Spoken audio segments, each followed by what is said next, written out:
Assalamu alaikum wa rahmatullahi ta'ala wa barakatuh. Bonjour. On passe maintenant à une nouvelle leçon. Il s'agit des équations différentielles avec la première équation différentielle de la forme y' égale AY plus B. A et B sont deux réels où Y est une fonction définie sur R et Y' sa fonction dérivée bien sûr.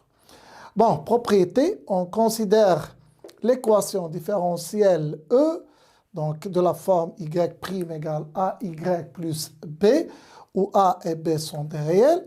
Donc, trois cas se présentent. Donc, le premier cas plutôt, si A est différent de 0, alors l'ensemble des solutions de l'équation E sont les fonctions définies sur R par YX égale alpha E à X moins B sur A avec alpha, un réel.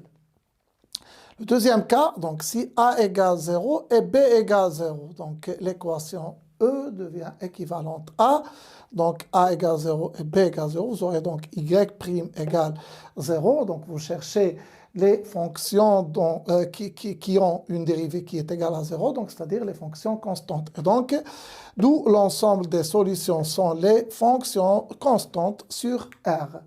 Troisième cas, donc si A est égal à 0 et B cette fois est différente de 0, donc l'équation E est équivalente à Y' égale B, puisque AY ça donne 0.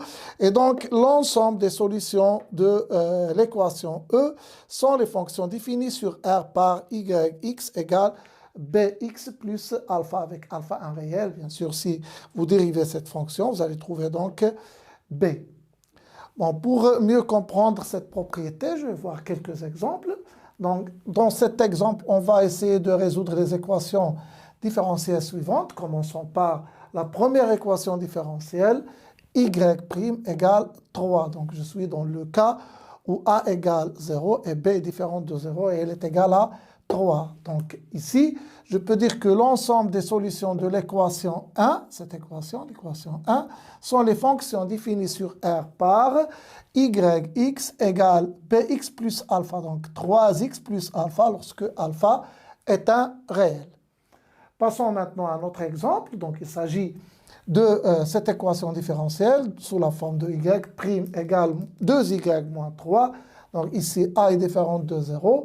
Et donc pour cette équation différentielle, l'ensemble des solutions de l'équation différentielle 2 sont les fonctions définies sur R par YX égale alpha E à X. Ici, A c'est égal à 2. Donc alpha E de X moins B sur A. Donc c'est moins 3 sur 2 qui va donner donc plus 3 sur 2. Donc lorsque alpha appartient à R.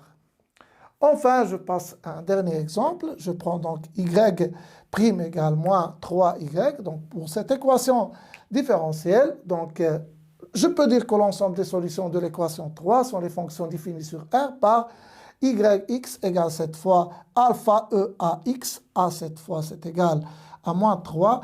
Et moins B sur A qui va être égal à 0, puisque B ici, c'est égal à 0.